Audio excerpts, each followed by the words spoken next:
Bismillahirrahmanirrahim. Kita lanjutkan kajian kita masih di Al-Qalbul Mayyit. Kita masih di ciri yang pertama. Ciri Qalbul Mayyit yang pertama adalah madbu' alaih, terkunci, ya, sealed. Allah men-sealed hati orang-orang yang hatinya mati. Ciri yang pertama ada di surat Al-A'raf 110 dan 101. Yang kedua ada di surat Muhammad. Kita lihat di surat Muhammad, Allah subhanahu wa ta'ala menyatakan wa minhum, dan di kalangan orang-orang Quraisy, orang-orang kafir itu, man, ada orang, yastami', yang mendengarkan. Lihat kalimatnya, bukan yasma'u tapi yastami'u. Apa bedanya?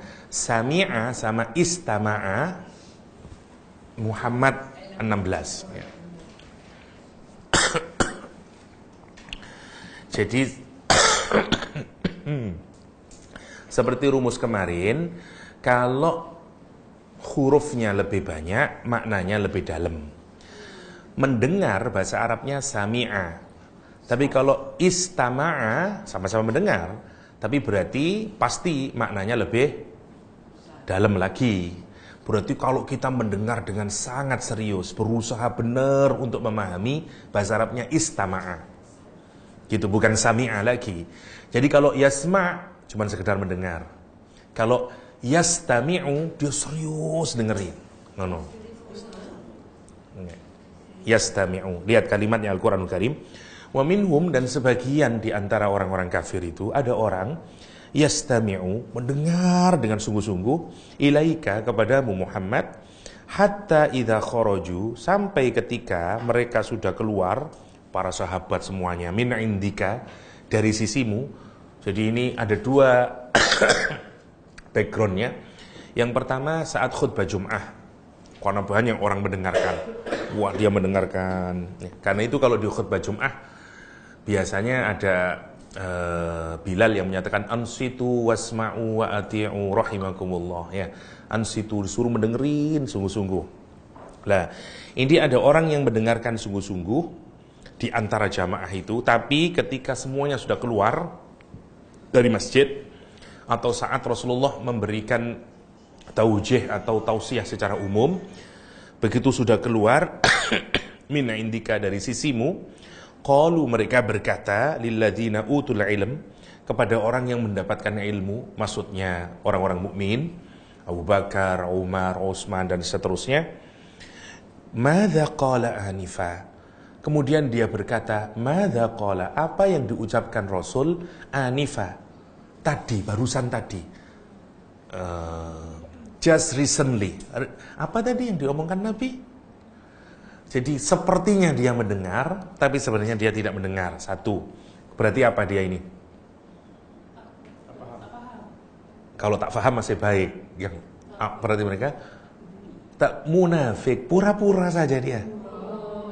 Pura-pura, tapi sebenarnya tidak menghiraukan. Satu, kan dia cuman gesturnya saja melihat. Karena dia ini adalah orang-orang munafik yang di luar dia harus menampakkan dirinya sebagai orang mukmin. Dan karena sebagai orang mukmin dia tidak mendengarkan biasa begini, nanti ketahuan kalau dia munafik. Dia seperti, tapi sebenarnya tidak mendengar. Masya Allah. Dan begitu sudah keluar dari kajian, dia berkata, madza anifa, madza qala anifa. Apa yang diucapkan Rasulullah tadi, barusan tadi?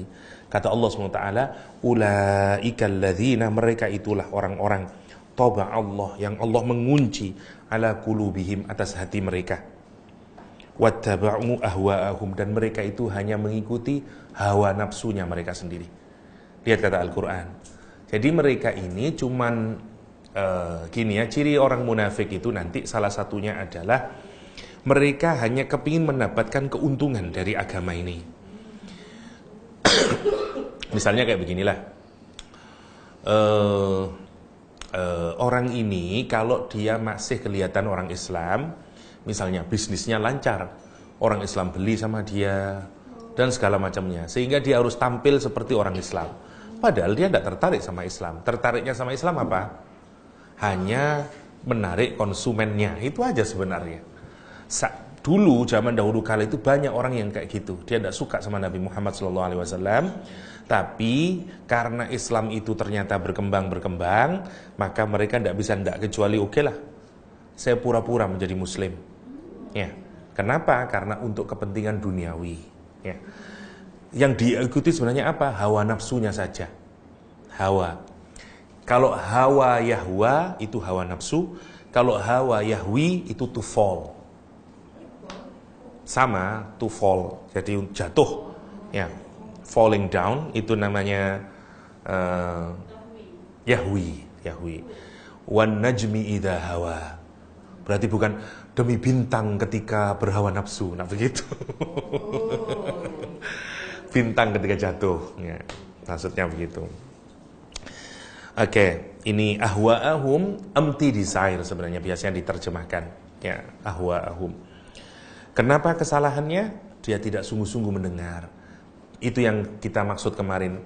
Semua contoh keburukan adalah orang yang tidak menggunakan telinganya untuk beriman. Tidak sami'na wa ata'na. Karena itu kita prinsipnya kemarin, iman yang benar itu sami'na wa ata'na. Dia begini sudah yastami'. Kalimatnya Masya Allah, pura-puranya orang munafik itu ya. Kalimatnya itu bukan wa minhum may yasma'u ilaika, bukan gini. Wa minhum may yastami'u ilaika. Itu gini itu dengarnya. Nampak sungguh-sungguh persis. Seperti Abdullah bin Ubay bin Salul, setiap khutbah Jum'ah, Rasulullah baru naik ke mimbar, dia berdiri sudah. Ya ma'syaral muslimin, kata dia. Ansitu, dengarkan semuanya ya. Hadza Rasulullah. Ini Rasulullah sallallahu alaihi wasallam. Dengarkan apa yang diucapkan. Duduk lagi dia. Setiap Jum'ah begitu itu. Jadi dia menjadi MC ya, Master of Ceremony ilegal ya. Waktu Jum'ah. Biasanya kan ada yang biasanya kan kalau Jumatan ada itu yang dari takmir masjidnya, yang akan bertindak sebagai imam khotib hari ini adalah ini. Ini enggak. Dia bukan, tapi dari tengah dia berdiri. Tujuannya untuk apa? Untuk menunjukkan kepada komunitas orang Islam di Madinah bahwa dia ini close dengan Rasulullah SAW. Dan dia terus kepingin dapat keuntungan dengan kedekatannya kepada Nabi. Sampai nanti di habis perang perang Uhud atau perang Tabuk, saya lupa udah, kelihatan kesalahannya Abdullah bin Ubay bin Salul, maka setiap dia berdiri, sahabat yang lain menarik bajunya. Kata dia, ijlis ya laknatullah. Saking marahnya ya. Itu Abdullah bin Ubay bin Salul. Sebagian ulama ahli sunnah melarang kita memanggil Abdullah bin Ubay bin Salul.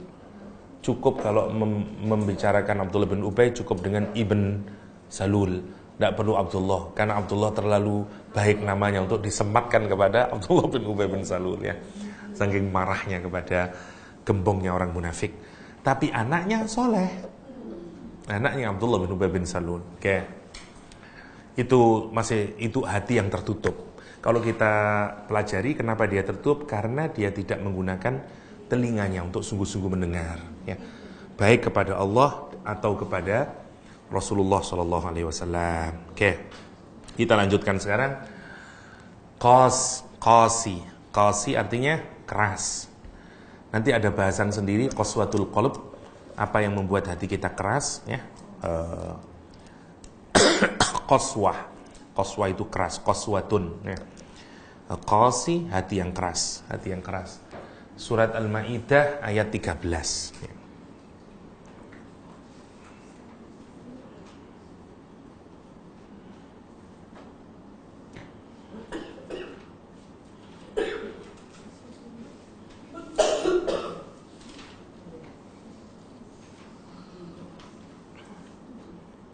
Fabima naqdihim mitsaqahum la'annahum wa ja'alna qulubahum qasiyah yuharrifuna al-kalima an mawadhi'ihi wa nasu hazzam mimma dzukiru bih. Masyaallah ya.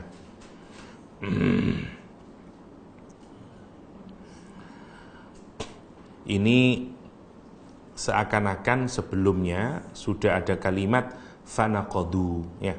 Setelah fanaqadu baru fabima naqdihim, ya. Ini tuh sebentar. Kok keluar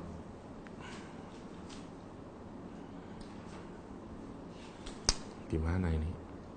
Hah?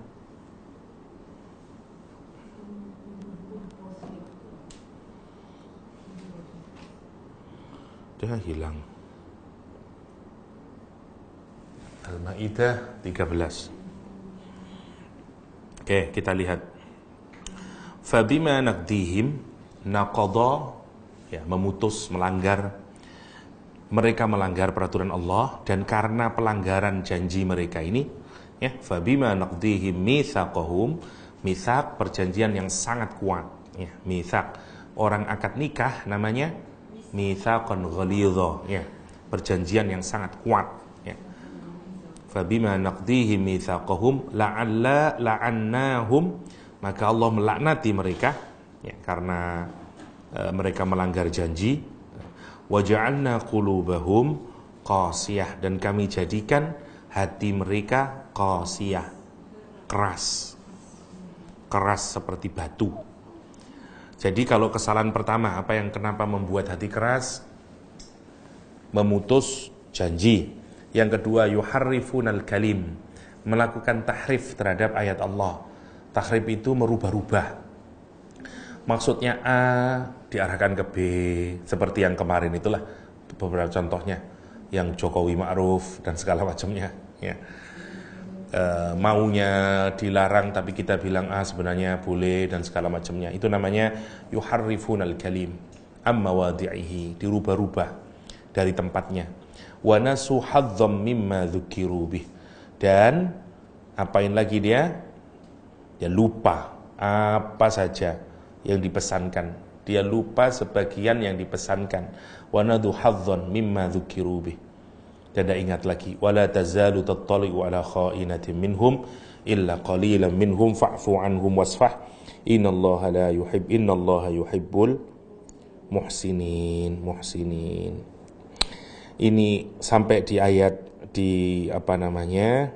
nasu hadzam mimma dzukiru bih saja tadabbur kita. Jadi kalau kita lihat ada 3 poin yang dilakukan oleh orang yang menyebabkan hatinya menjadi hati yang membatu atau yang mati. Hati mati disebabkan melanggar janjinya Allah Subhanahu wa taala. Gini ya. Ini peristiwanya untuk Bani Israel. Bani Israel itu banyak sekali melakukan perjanjian dengan Allah Subhanahu wa taala. Janji dilanggar lagi, janji dilanggar lagi. Tapi terus ada renewal lagi, dilanggar lagi. Karena pelanggaran janji mereka ini, maka itu yang menyebabkan hati mereka keras. Yang pertama, dalam konteks kita hari ini, kita juga berjanji kepada Allah SWT. Misalnya, setiap sholat kita menyatakan iyyaka na'budu wa iyyaka nasta'in. Misalnya, kita menyatakan la ilaha illallah Muhammadur Rasulullah.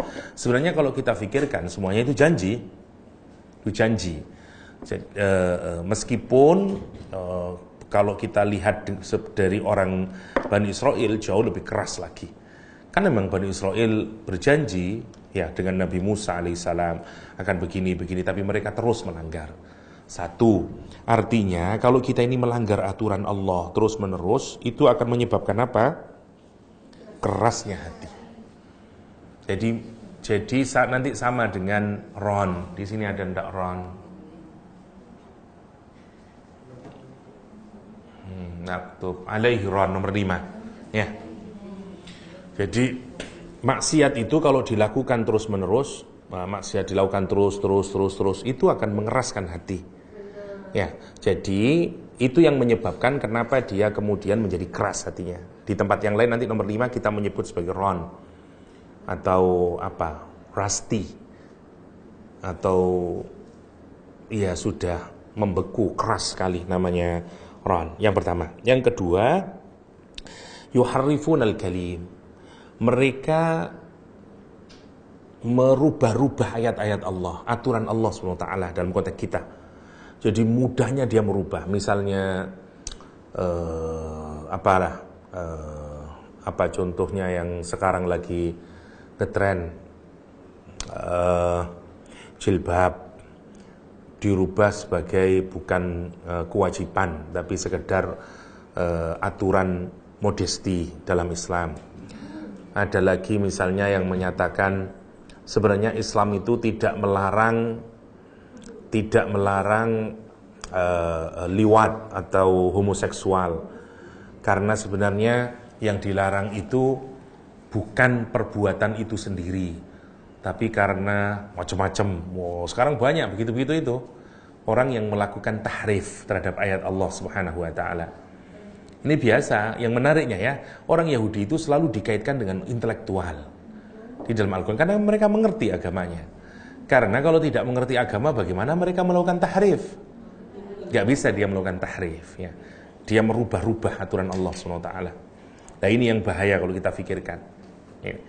Ini bisa keras hatinya orang karena merubah-rubah. Yang terakhir, dia melupakan pesan yang telah diperingatkan kepada mereka. Sudah tidak ingat lagi. Lagi-lagi, pesan itu berarti tanda dia alim. Ini menarik ya, kalau kita simpulkan, orang yang punya pengetahuan, orang yang punya ilmu agama, itu bisa keras hatinya. Kapan? Satu, dia jika melupakan aturan. Yang kedua, dia melakukan perubahan-perubahan aturan hukum Allah SWT, karena pesanan, karena macam-macam. Yang ketiga, karena dia melanggar janjinya Allah. Ya, mestinya dia yang paling tahu janjinya harus bagaimana dan segala macam. Itu yang menakutkan. Itu. Gimana? Melanggar aturan Allah. Ya. Iya, melanggar aturan, melanggar hadnya Allah SWT. Nah, lah. Jadi, ya.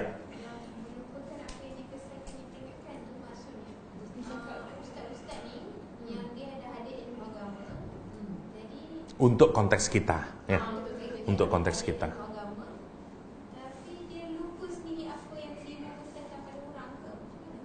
Melupakan itu maksudnya tidak peduli, tidak menjadi consideration kalau kita melakukan perbuatan tidak peduli sudah, ya di neglect saja semuanya. Kan itu haram, alas. Nah itu namanya wadzukiru hadzam mimma dzukiru bih. Itu maksudnya. Dia tahu misalnya contoh gampangnya ya, babi itu haram, nggak apa-apalah sedikit, itu namanya. Jadi kayak begitu. Nanti banyak hal. Satu, dia memang memutus aturan Allah. Dua, dia melakukan tahrif perubahan, dan dia melupakan apa yang sudah diingatkan. Kalaupun dia sudah tahu apa diingatin, dia tetap aja saling berkait. Kalau macam mana berbeda daripada dia mencabuli itu sebab dia ubah kalimah ini diluput. Apa ya?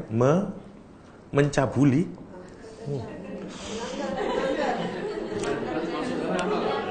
Janganlah, tak bagus mencabuli itu.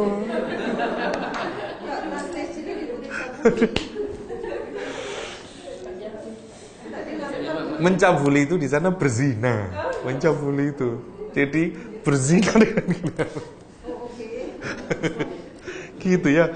Banyak yang ternyata yang penting itu harus saya ketahui itu. Seperti kata itu tadi malam saya baru sadar, harus. Harus itu di dalam bahasa Indonesia wajib. Jadi wajib dilakukan.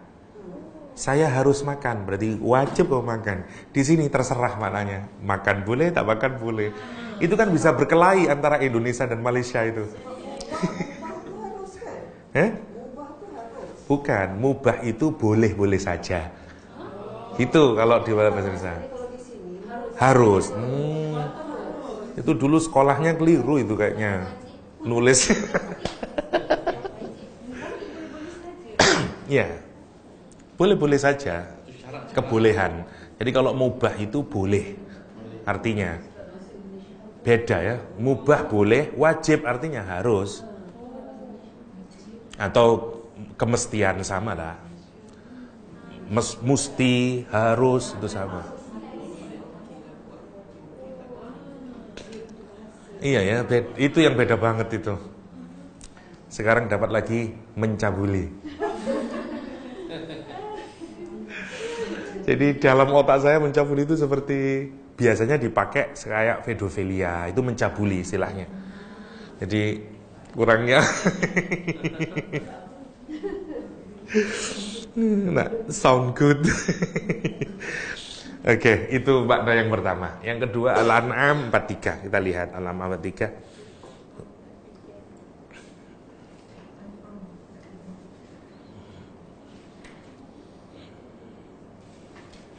Falaula idh ja'ahum ba'suna tadarra'u walakin qasat qulubuhum wa zayyana lahum syaitan ma kanu ya'malun. Ini yang konsep kemarin namanya tazyin. Namanya tazyin, ya. Falaula idh ja'ahum ba'suna, kenapa mereka tidak memohon kepada Allah Subhanahu wa taala, ya, tadarruan, ya, dengan kerendahan hati,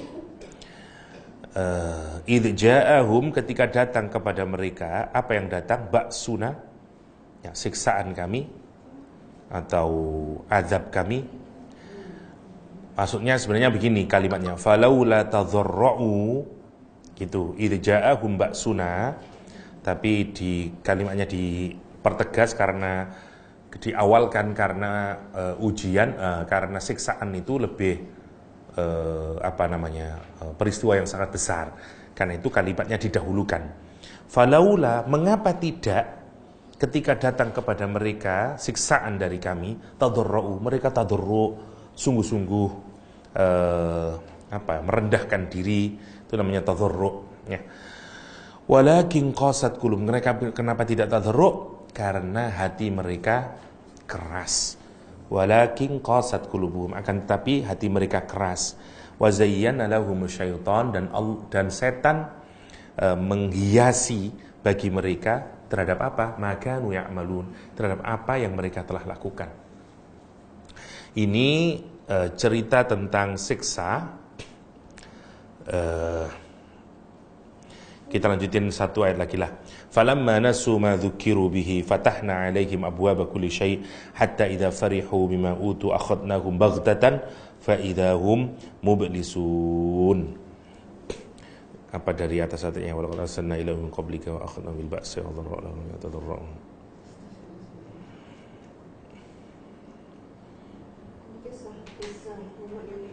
Iya.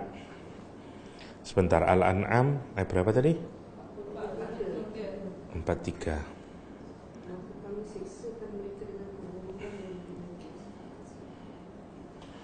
Al-An'am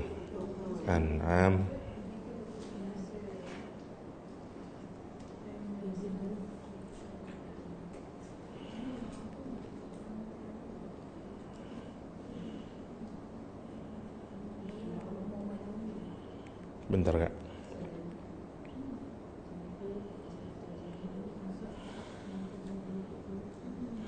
Al-An'am berapa? 43. Saya lihat tafsir dulu.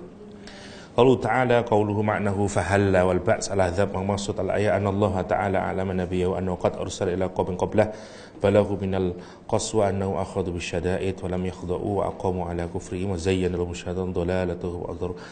Enggak ada umat yang mana ini kalau di Ibnul Jauzi, sebentar sedikit lagi. Falamma nasuna taraku ma'atu fatahna yuridu rakha ad-dunya sururuha tasyid.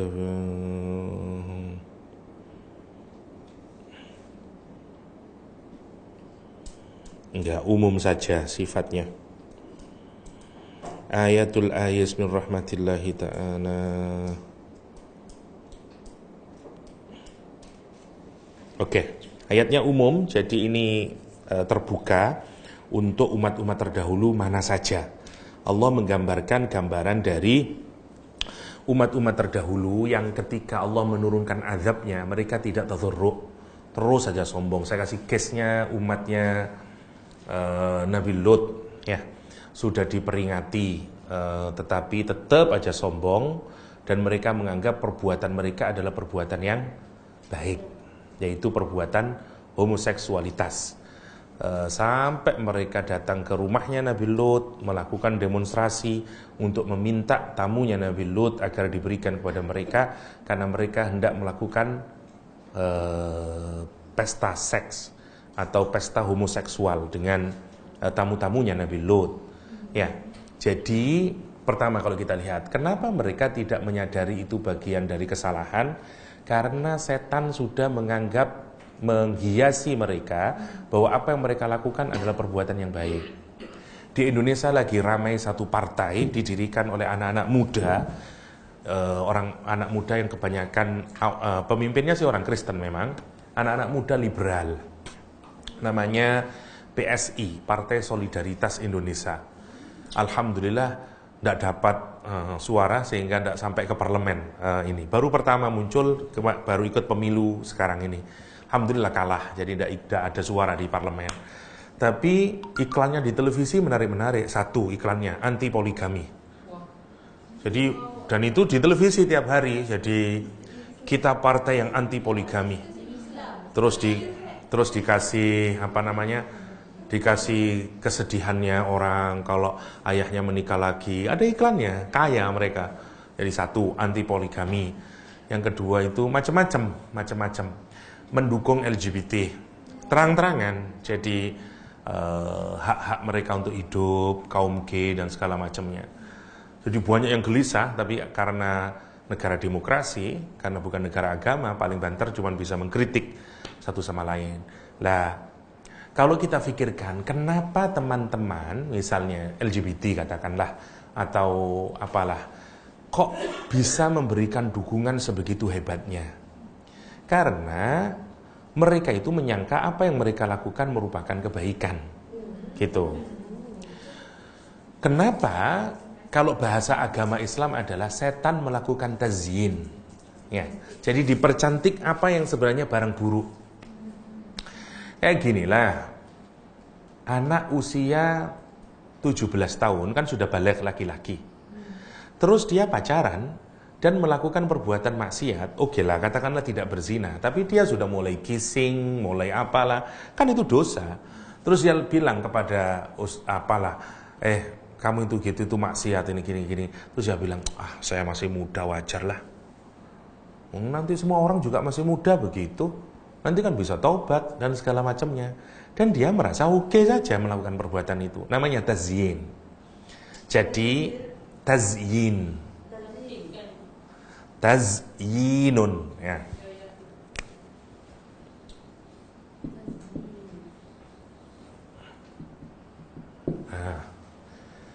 Dari Zainul Abidin tadi loh, tazyinun, mempercantik. Beautification itu namanya tazyin, ya. Beautifying our bad deeds itu namanya tazyin. Oke. Lah, lihat kalimatnya, jadi nanti nampak itu merupakan perbuatan yang baik-baik saja. Contoh di Indonesia, orang-orang kaya yang konglomerat itu menghancurkan sekian hektar tanah-tanah, terutama di daerah Kalimantan, Sulawesi, untuk eksplorasi batu bara. Ya. Dan itu kerusakan alamnya, gila itu. Dan pemainnya itu-itu aja sebenarnya, tidak banyak. Jangan tanya uangnya, kaya-kaya mereka ini. Lah, yang menarik kalau mereka ditanya, misalnya, kamu jangan berbuat kerusakan. Dia bilang, enggak, akan berbuat perbaikan. Berapa kami bisa memberikan pekerjaan kepada itu? Dan uangnya ini untuk begini.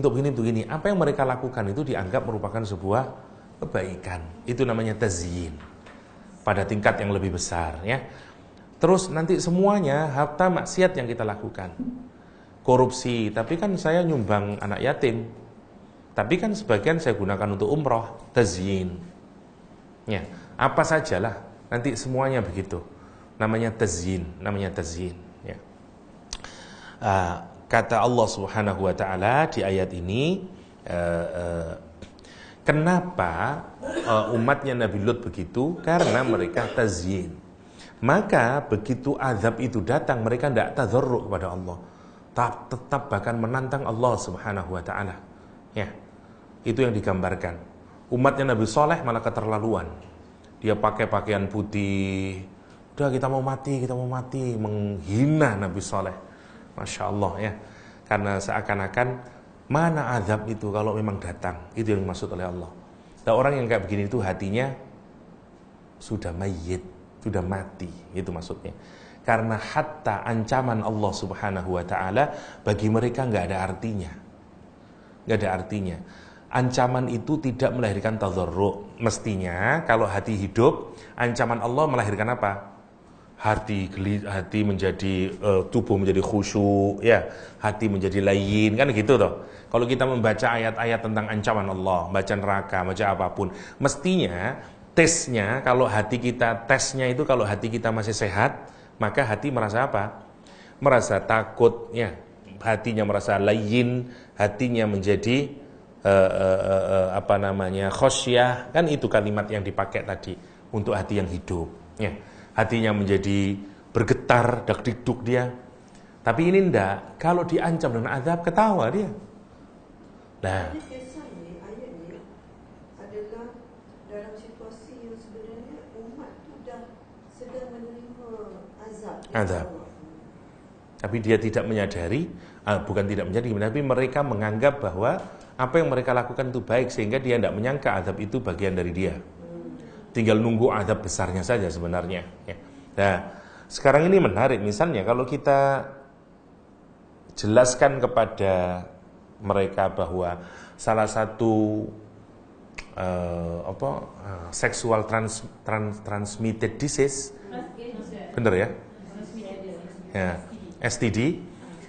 Kalau STD itu dikasih tahu kepada mereka bahwa ini yang salah satunya karena LGBT, mereka menolak itu. Mereka menolak, tidak mau dia, tidak mau tadarruk dia, tidak mau dia menundukkan hatinya. No. Kata dia semua, hatta heteroseksual juga berpotensi punya penyakit, kata dia, dan segala macamnya. Itu yang mereka kemukakan. Tidak akan mau, hatta azab diturunkan, tidak ada tadarruknya. Case-nya buat kita adalah, misalnya case-nya buat kita, kalau kita baca Quran berkenaan dengan azab, tanyain hati kita. Kalau hati kita ini nggak ada apa-apanya, nggak ada takutnya, biasa aja, nah itu jangan-jangan hati kita mati. Satu. Atau kalau kita melihat azab Allah, misalnya tsunami atau apalah, meskipun tidak berarti kita bilang itu memang diazab kaum itu, enggak. Tapi maksud saya kalau ada kita melihat kerusakan alam dan segala macamnya itu, tanyain sama hati kita, apakah hati kita itu biasa aja atau justru ada perasaan kita menjadi takut, ya. Itu salah satu ukuran untuk melihat hati kita itu salim atau hati kita mayyit. Mestinya kalau terhadap azab itu kita menjadi apa? Tadzarru. Menjadi tadzarru kita ini, ya. Tapi justru bukan malah menjadi merasa tidak bersalah dan tidak menghubungkan dengan perbuatan yang kita lakukan. Wa zayyana lahumus syaitanu ma kanu ya'malun.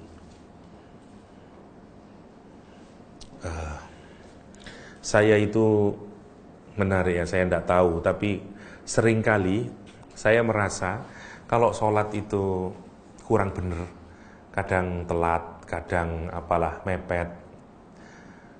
Kalau ngaji keluar, kadang-kadang ada aja, entah tabrakan lah atau apalah, saya tidak tahu sebabnya, tapi ada perasaan menghubungkan ke situ. Misalnya karena saya nyetir sendiri dari Surabaya Malang, kadang nantilah asarnya sana aja lah, di masjid yang sana, sehingga kadang karena masih di perjalanan dan kita menunda-nunda karena nunggu dulu lah, karena masih macet, nantilah di masjid yang sebelah sana. Lah kadang-kadang itu ada perasaan gimana nanti kalau ada cobaan, entah ban yang kena paku, kita ngubungin dengan maksiat yang kita lakuin atau ketidaktaatan yang kita lakuin, ya. Lah ada orang yang kalau dapat apapun dia tidak hubungkan dengan kesalahan yang dia lakukan. Nah itu yang dimaksud dengan qalbun mayyit. Untunglah kalau kita ini masih menghubungkan begitu, itu artinya tandanya hati kita ini masih hidup. Kalau sudah orang tidak sama sekali, nggak ada tadarruknya dia, itu maksudnya Al-Quran Karim, ya. Itu yang pertama, hati yang qasi. Yang terakhir sekarang Al-Hajj 53.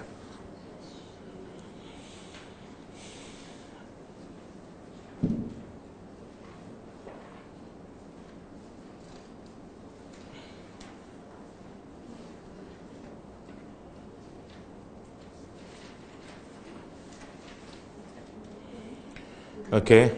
Liyaj'ala ma yulki syaitanu fitnatan lilladzina fi qulubihim maradun wal qasiyati qulubuhum wa innadh dhalimina lafi shiqaqim ba'id. Dari atasnya aja biar agak kemudahan. Wa ma arsalna, dan tidaklah kami mengutus min qablika, dari sebelummu, min rasulin, dari nabi-nabi, wala nabiyyin, dan dari rasul dan nabi, illa, kecuali idza tamanna, kecuali kata Allah SWT, apabila dia mempunyai suatu keinginan, idza tamanna alqa syaitan fi umniyatih, apabila dia punya keinginan, tamanni, ya. Tamanni itu kita punya keinginan, saya kepingin ginilah namanya tamanni, ya. Tapi yang tidak terjadi, ya. Jadi ada tamanni, ada taroji istilahnya, sama-sama hope, sama-sama keinginan. Bedanya begini, kalau tamanni kita punya keinginan tapi tidak pernah kesampaian. Kalau taroji kita punya keinginan tapi kejadian. Satu roja, satu tamanni. Kayak orang kafir di dalam Al-Quran menyangka dirinya punya iman, orang munafik, dan mereka merasa nanti di akhirat saya dapat bagian dari iman yang saya lakukan. Quran menyatakan illa amani, kecuali keinginan bohong mereka sendiri, ya, yang tidak akan pernah ditemui. Kata Allah SWT, ya, kami tidak mengutus Rasul, tidak mengutus Nabi sebelum engkau Muhammad, melainkan dia mempunyai satu keinginan, idza tamanna, setan pun memasukkan godaan ke dalam keinginannya itu. Ya, alqa, memasukkan asyaitonu, setan, fi umniyatih, di dalam keinginannya itu. Fayansakhullahu ma yulqi syaitan, summa yuhkimullahu ayatih, wallahu alimun hakim. Tapi Allah menghilangkan apa yang dimasukkan setan itu, dan Allah menguatkan ayat-ayatnya, dan Allah Maha mengerti. Liyaj'ala ma yulqi syaitan, kata Allah SWT, dia ingin menjadikan godaan yang ditimbulkan oleh setan, ya, fitnatan lilladzina fi qulubihim, sebagai cobaan bagi orang yang hatinya maradun, ada penyakitnya, wal qasiyati qulubuhum, dan orang yang hatinya keras. Wa innadh dhalimina lafi shiqaqim ba'id, sungguh orang yang zalim itu berada dalam permusuhan yang sangat, ya, ba'id, kata Allah SWT. Jadi hati yang qasi, atau hati yang membatu, atau hati yang keras itu adalah hati yang mengikuti setan, ya, atau gampangannya dia mengikuti godaan setan, ya. Dia tidak mengikuti Rasulullah Shallallahu Alaihi Wasallam. Singkatnya itulah. Terlalu panjang dijelaskan, sudah cukup gitu aja lah. Yang jelas prinsipnya untuk qasi, dia kenapa kok qasi? Karena dia tidak mengikuti perintah agama, perintah Allah, perintah Rasulullah, dan dia tenggelam di dalam maksiat. Yang maksiat itu pelan-pelan membuat hatinya mengeras sehingga menjadi batu. Nah, kalau batu dia mati. Itu yang menarik. Meskipun nanti di dalam Al-Quranul Karim kita mendapatkan gambaran hatta batu pun bisa dapat beriman. Kalaupun hati itu orang sudah menjadi batu, itu pun masih mungkin beriman. Ya, nanti kalau kita bahas kerasnya hati. Sekarang Muqaffal Muhammad 24. Muhammad.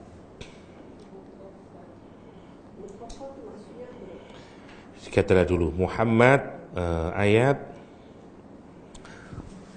ketutup sebenarnya 24. Muhammad 24 afala yatadabbaruna al-Qur'an am ala qulubin aqfaluha. Sama saja, muqaffal artinya tertutup, atau sama saja dengan sealed sebenarnya, sama dengan matbu'un alaih, istilah yang lain. Kalau istilah teknisnya saya carikan dulu. Qafala, coba saya carikan di Ma'ani.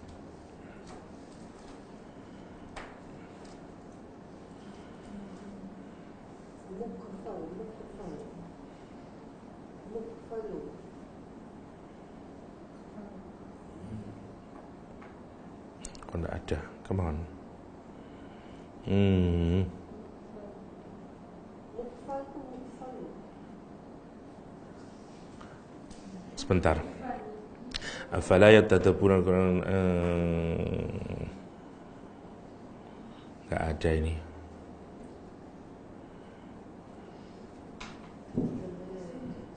Oke.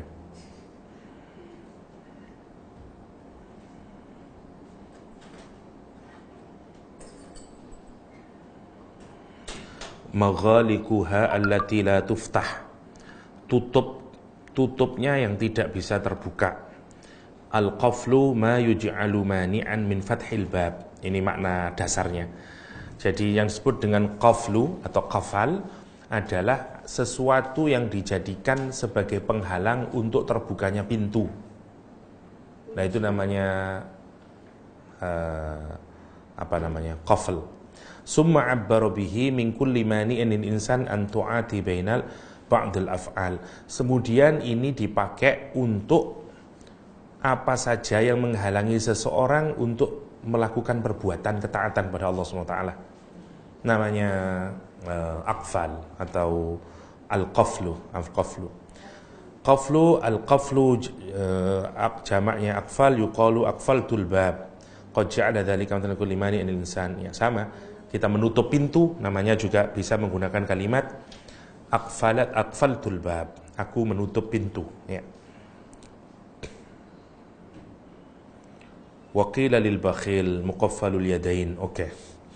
Ada juga orang yang bakhil, sangat bakhil, disebut orang yang muqaffalul yadain, orang yang menutup dua-dua tangannya.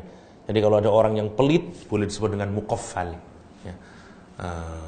Orang yang kikir, tangannya tertutup.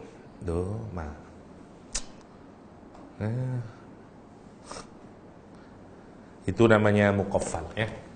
Jadi di surat Muhammad muqaffal, hati yang tertutup, atau jadi bedanya dengan kata madbu, itu disil kayak aqua, kayak air di atasnya itu namanya madbu kalau kayak begitu itu, ya. Jadi kalau makanya biasanya tubi'ah, kalau kita ngelihat hasil-hasil produk itu mesti ada tubi'ah apa, karena begitu biasanya. Nah, kalau muqaffal itu prinsip dasarnya adalah apa saja yang digunakan untuk menghalangi terbukanya pintu. Bisa macam-macam, bisa kunci, bisa apa sajalah. Karena itu bisa diartikan dengan juga terkunci karena tidak bisa lagi dibuka. Ya. Al-Quran menggunakan itu sebagai kalimat, sebagai kata sifat atau sifat hati yang mati. Misalnya, afala yatadabbaruna al-Qur'an. Mengapa mereka itu tidak mentadabburi Al-Qur'anul Karim? Maksudnya, Quran itu sebenarnya kalau kita tadabburi, direnungi sampai ke ujungnya, cukup membuat orang itu mesti berubah menjadi orang yang baik. Nah, kalau ada orang yang sampai kok tidak bisa tadabbur, kok tidak bisa mengambil kebaikan dari Al-Qur'anul Karim, kata Al-Qur'anul Karim, am'ala qulubin akfaluha. Atau jangan-jangan memang hatinya itu ada akfalnya, ada penghalang sehingga hidayah Al-Quran tidak bisa masuk ke dalamnya. Itu maksudnya. Ibaratnya hati itu punya pintu, tidak ada pintu yang bisa kebuka karena semuanya ketutup. Ya, mestinya kalau kita cahaya hidayah itu dianggap seperti cahaya, mestinya dia bisa menerobos masuk. Tapi ini semuanya terkunci. Kenapa? Karena semuanya pintu-pintunya ada penghalangnya sehingga tidak bisa menerobos masuk. Namanya hati yang muqaffal. Penghalangnya bisa apa? Bisa macam-macam. Apa saja yang menghalangi orang untuk tidak bisa hubud dunia, bisa apapun sajalah yang bisa menghalangi terbukanya pintu, ya. Ini agak mirip dengan penjelasannya Imam Ghazali. Kata Imam Ghazali, hati kita itu sebenarnya sudah tertutup, tidak bisa masuk setan, kata Imam Ghazali. Cuman kalau alat pembukanya apa? Kalau kata Imam Ghazali adalah semua yang menjadi penyakitnya hati, itu alat pembukanya. Misalnya ghadab, misalnya ribah, misalnya hasad. Itu hati ini tertutup gini, setan itu cuma muter di sudur, penjelasannya tadi itu, ya. Dia cuman mengitari dia sudur terus. Dia tidak bisa masuk ke qalb.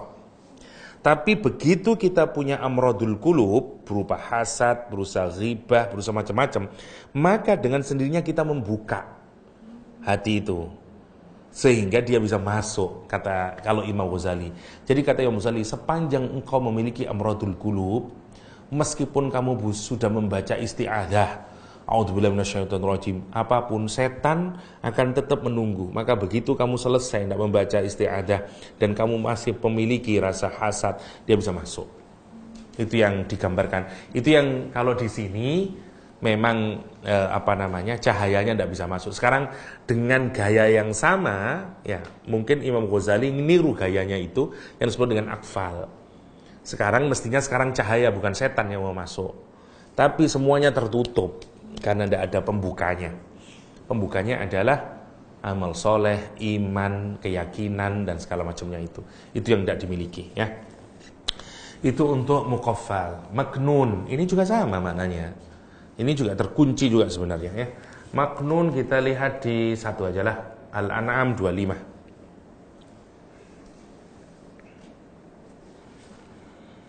Fi kitabim maknun misalnya.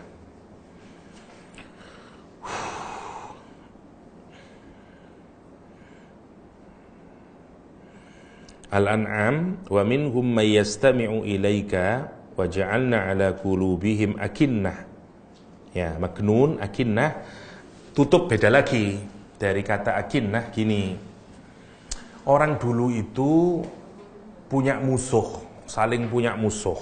Maka kalau dia punya tempat tinggal yang susah untuk bisa didatangi oleh musuhnya, maka dia akan membuat rumah di situ. Kalau ada rumah yang jauh di atas gunung, jadi ini misalnya di bawah, musuhnya di bawah, dia bikin rumah di atas, ya, sehingga kalau musuh mencari di mana rumahnya itu, dia tidak tahu jalannya lewat mana. Itu namanya akinnah. Itu maknanya. Atau akinnah dulu dipakai untuk kalau kita ini punya pintu, terus punya kunci, terus kuncinya itu hilang. Terus tidak ada yang tahu bagaimana cara membukanya. Itu namanya akinnah. Ya, jadi sudah tidak ada lagi yang bisa membukanya karena kunci aslinya sudah hilang. Itu juga digunakan untuk makna akinnah. Tertutup karena sudah tidak bisa lagi untuk dibuka. Tidak ketemu caranya untuk bisa buka lagi. Penggunaannya di dalam Al-Quran itu lebih berat daripada akfal. Kalau akinnah itu.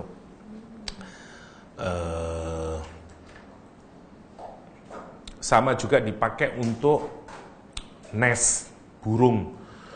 Kalau dia bikin tempatnya, dia bikin di atas bukit yang susah untuk bisa diintai oleh eagle. Quran juga menggunakan kata akinnah untuk kayak begitu. Itu maksudnya. Sekarang kita lihat hati yang kayak begitu namanya maknun, ya, karena ada akinnahnya. Wa minhum, dan diantara orang-orang yang memusuhi Rasulullah, yakni orang Quraisy, man yastami'u, laki-laki, ada orang yang sungguh-sungguh mendengar ilaika kepada Muhammad, wa ja'alda, dan kami jadikan ala qulubihim, atas hati mereka, akinnah, ya, pengunci yang kuncinya kemudian sudah hilang, tidak tahu lagi sudah bagaimana bukanya. Itu maksudnya. Kalau kuncinya itu masih diketahui bagaimana untuk membukanya, masih mudah. Ini saking marahnya kita, seperti anak kita masukkan, kemudian kita kunci dari luar, kuncinya kita buang, tidak bisa lagi dibuka. Itu namanya akinnah. Itu. Untuk gambaran seakan-akan gini loh, gambaran dari keputusasaan, sudah tidak bisa lagi berubah dia.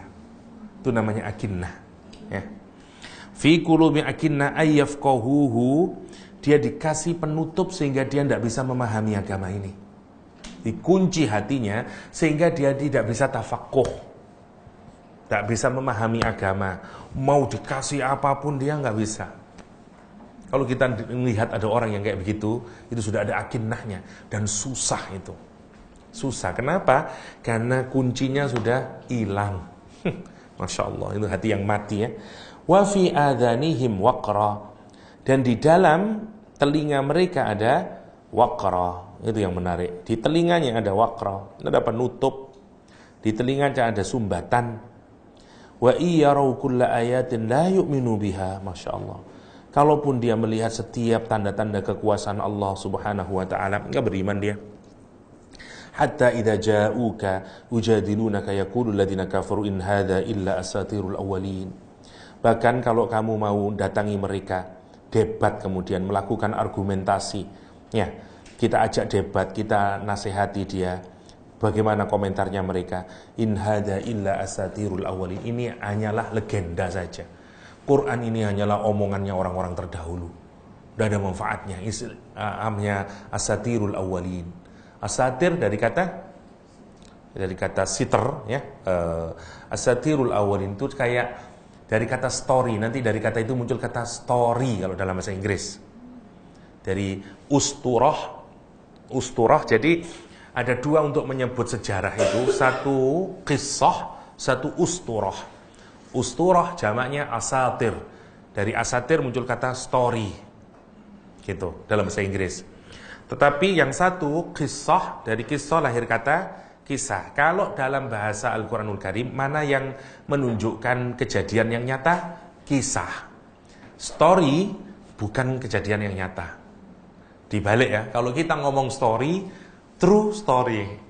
Tapi kalau kisah, ya kisah biasanya tidak asli. Itu bedanya. Jadi kalau kisah dalam Al-Quran itu justru itu yang asli. Tapi kalau asatirul itu legenda. Kayak cerita-cerita maling kundang, cerita kancil sawan mentimun, itu namanya asatir. Legenda. Kayak apalah? Saya tidak tahu kalau di sini. Apa cerita-cerita yang ya dongeng, persis. Dongeng. Asatir itu dongengnya siapa? Al-awwalin, orang-orang dulu. Jadi dia tidak punya kenyataan. Itu kan keterlaluan. Kalau dibilangin ini Quran, ya, kamu kok percaya sih sama kitab 1500 tahun yang lalu? Ini apa ini? Kok jadi pedoman hidup? Udah terbelakangan. Kita ini punya otak, ada teknologi, ada sains dan segala macamnya. Itu maksudnya. Dia menganggap ini hanyalah sekedar apa namanya? Ya, asatirul awwalin. Ya, cerita-cerita yang dikarang saja. Ya, oleh orang-orang dahulu, untuk menunjukkan hatinya yang sudah tertutup. Untuk orang yang kayak gini susah, tidak akan bisa dia memahami.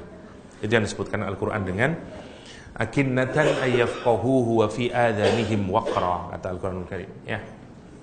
Doktor, kalau kita tak kisah macam tak kisah pun nak belajar, tak kisah pun nak memahami kan. Walaupun kita tahu Quran itu betul-betul itu masuk tak dalam kategori yang Karena tidak masuk, karena tidak faham.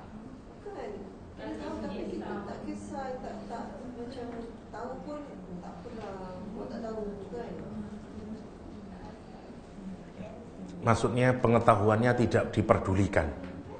Maksud begini,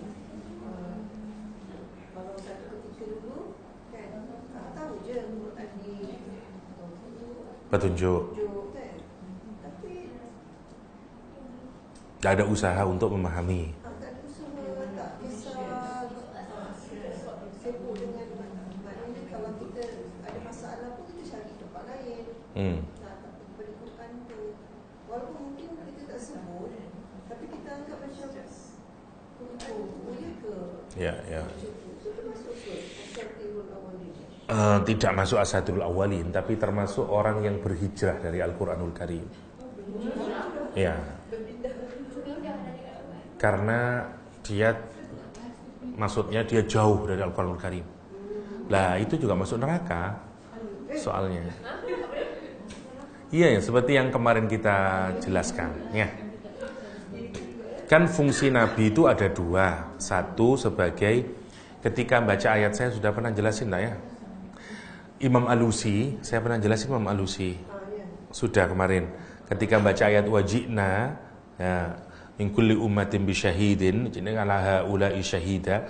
Ketika dibacakan kepada Rasulullah SAW, Ya, bahwa nanti akan didatangkan dari setiap umat itu nabinya yang menjadi syahid, menjadi witnessnya. Dan bagaimana lagi dengan engkau wahai Muhammad SAW ketika umatmu didatangkan dan engkau menjadi saksinya? Nabi nangis. Nabi nangis. Kata Imam Alusi, kalau Nabi saja menangis membaca ayat ini, padahal Nabi itu yang menjadi saksi, mestinya kita yang lebih menangis karena kita adalah yang disaksikan oleh Rasulullah SAW. Itu Imam Alusi, pengarang tafsir Ruhul Ma'ani. Ruhul Ma'ani. Nah, itu tadaburnya Imam Alusi. Jadi kapan Rasulullah menjadi saksi? Rasul itu menjadi saksi, salah satunya fungsinya di dalam Al-Quran adalah saat umatnya Nabi Muhammad digiring ke nerakanya Allah SWT. Yang saat 10 jarinya dimasukkan ke dalam mulutnya, kemudian diberitahukan kepada Nabi Muhammad, iya, jawabannya Nabi Muhammad, ini memang umatku, tapi umatku ini telah menjadikan Al-Quran sesuatu yang dia berhijrah darinya, ditinggalkan. Tapi kalimatnya bukan matsruka. Kalau matsrukan itu ditinggalkan. Kalau mahjuro dia hijrah. Apa bedanya? Apa bedanya? Kalau ditinggalkan itu mungkin bisa 1 meter, 1 kilo. Tapi kalau hijrah itu jauh. Jauh. Hijrah itu ibaratnya Mekah Madinah jauhnya. Iya. Kalau hijrah itu jauh. Kan ada 2, at-tarku meninggalkan dalam bahasa Arab. Al-hajru juga meninggalkan sebenarnya. Cuman dari aspek distance mana yang lebih jauh? Al-hajru. Al-hijrah jauh. Kalau hijrah itu jauh, tapi kalau at-tarku itu pendek.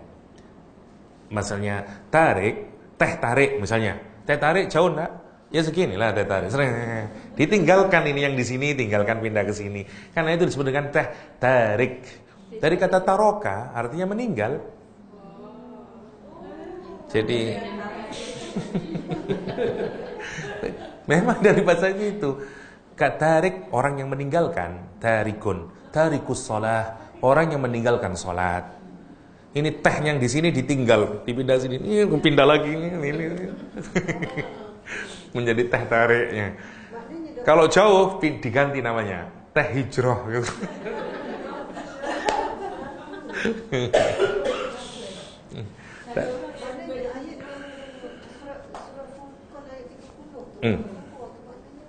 Jauh.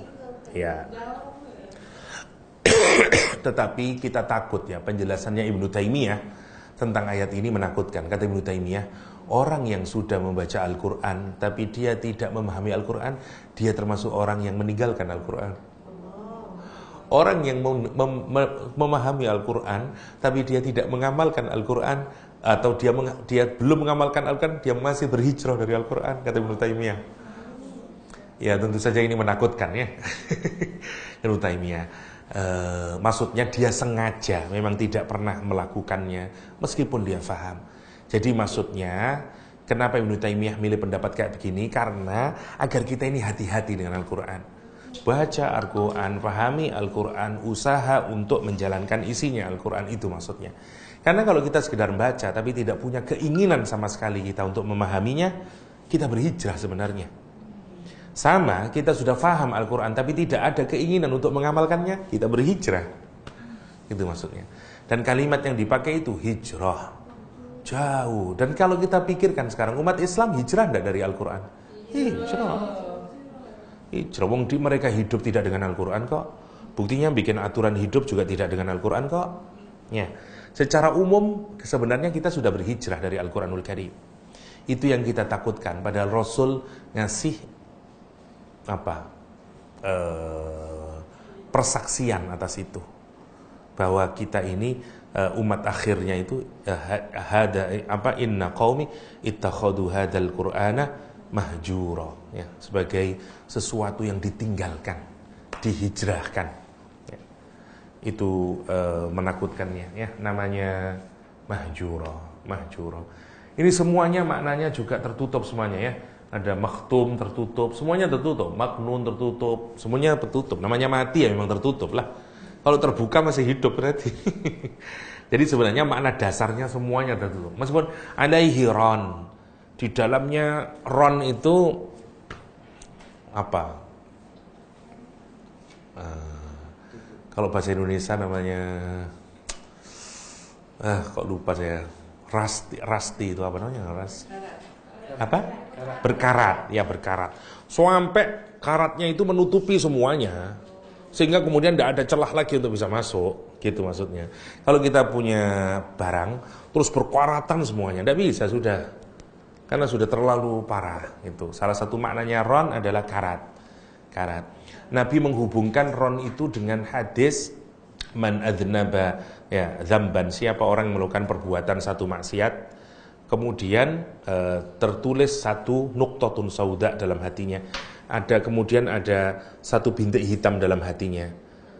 Kalau dia kemudian bertobat, suqilaan, diambil, dihalusin lagi, nggak ada lagi.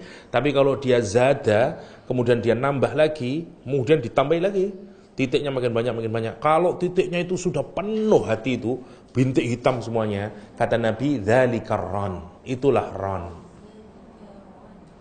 Itulah ron. Nah, dalam konteks barang, kenapa kok dimaknai karat? Karat itu kan kayak begitu. Pertama bendanya bagus, terus ada karat satu titik, kan gitu dah. Kalau semuanya nanti lah. Makanya dalam bahasa Indonesia kita kadang, lalu dalam bahasa kita, biasanya kita juga menerjemahkan ron dengan berkarat. Ya, karena sudah penuh itu. Tapi idenya adalah hati ketutup. Ketutup dengan apa? Dengan kotoran dosa. Sama kita punya kaca, tapi kalau kacanya terlalu penuh dengan debu dan segala macam, tidak bisa cahaya itu masuk. Itu yang dimaksud dengan alaihi ron. Alaihi atas hati, ron, ya ron itu tadi. Ya. Makhtum sama tertutup. Ini mughlaf apa? Mughlaq.